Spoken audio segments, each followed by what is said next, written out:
हरियाली तीज की व्रत कथा। विधि और महत्व।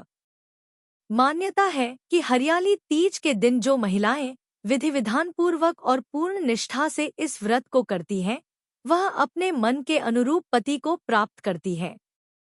यह पर्व दाम्पत्य जीवन में खुशी बरकरार रखने के उद्देश्य से भी मनाया जाता है। भगवान शिव और देवी पार्वती ने इस तिथि को सुहागन स्त्रियों के लिए सौभाग्य का दिन होने का वरदान दिया है। ऐसी मान्यता है कि इस दिन जो सुहागन स्त्रियां 16 श्रृंगार करके भगवान शिव और देवी पार्वती की पूजा करती हैं, उनका सुहाग लंबे समय तक बना रहता है। इस दिन महिलाएं देवी पार्वती की और भगवान शिव की बालू की बनी प्रतिमा की पूजा करती हैं। इस व्रत में 3 चीजों का त्याग आवश्यक माना जाता है। पहला, पति से छल कपट; दूसरा, झूठ और दुर्व्यवहार; तीसरा, परनिंदा। श्रावण मास की शुक्ल पक्ष तृतीया को हरियाली तीज मनाई जाती है। इसे छोटी तीज या श्रावणी तीज के नाम से भी जाना जाता है। पौराणिक मान्यता के अनुसार इसी दिन भगवान शिव और देवी पार्वती का पुनर्मिलन हुआ था। कथा कुछ इस प्रकार है। माता पार्वती भगवान शंकर को ही अपने पति के रूप में पाना चाहती थी और इसके लिए वह कठोर तप करने लगी। मां पार्वती ने कई वर्षों तक निराहार और निर्जला व्रत किया। एक दिन महर्षि नारद आए और मां पार्वती के पिता हिमालय के घर पहुंचे और कहा कि आपकी बेटी पार्वती के तप से प्रसन्न होकर भगवान विष्णु उनसे विवाह करना चाहते हैं और उन्हीं का प्रस्ताव लेकर मैं आपके पास आया हूँ। यह बात सुनकर हिमालय की खुशी का ठिकाना न रहा और उन्होंने हाँ कर दिया। नारद ने संदेश भगवान विष्णु को दे दिया और कहा कि महाराज, हिमालय को यह प्रस्ताव अच्छा लगा और वह अपने पुत्री का विवाह आपसे कराने के लिए तैयार हो गए हैं।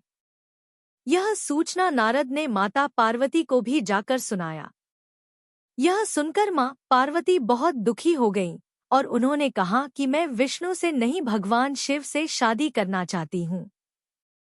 उन्होंने अपनी सखियों से कहा कि वह अपने घर से दूर जाना चाहती हैं और वहां जाकर तप करना चाहती हैं।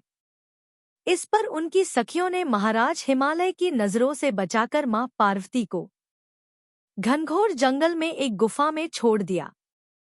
यहीं रहकर उन्होंने भगवान शिव को पति रूप में पाने के लिए कठोर तप शुरू किया, जिसके लिए उन्होंने रेत के शिवलिंग की स्थापना की। माता पार्वती ने जिस दिन शिवलिंग की स्थापना की वह हस्त नक्षत्र में भाद्रपद शुक्ल तृतीया का ही दिन था। इस दिन निर्जला उपवास रखते हुए उन्होंने रात्रि में जागरण भी किया। मां पार्वती की कठोर तपस्या को देखकर भगवान शिव प्रसन्न हुए और उन्होंने मां पार्वती को मनोकामना पूर्ण होने का वरदान दिया। अगले दिन अपनी सखी के साथ माता पार्वती ने व्रत का पारण किया और समस्त पूजा सामग्री को गंगा नदी में प्रवाहित कर दिया। उधर माता पार्वती के पिता भगवान विष्णु को अपनी बेटी से विवाह करने का वचन दिए जाने के बाद पुत्री के घर छोड़ देने से परेशान थे। वह पार्वती को ढूंढते हुए उसी गुफा में पहुंच गए। मां पार्वती ने ऐसा करने की पूरी वजह बताई और कहा कि भगवान शिव ने उन्हें वरदान दिया है। इस पर महाराज हिमालय ने भगवान विष्णु से माफी मांगी और कहा कि मेरी पुत्री को भगवान शिव से विवाह करने की इच्छा है। इसके बाद ही भगवान शंकर और माता पार्वती का विवाह हुआ था। इस व्रत को पूर्ण निष्ठा से करने वाली प्रत्येक स्त्री को मन वांछित फल और माता पार्वती की तरह अचल सुहाग प्राप्त होता है। अगर आपको यह वीडियो पसंद आया हो तो कृपया लाइक करें, कमेंट करें और सब्सक्राइब करना न भूलें।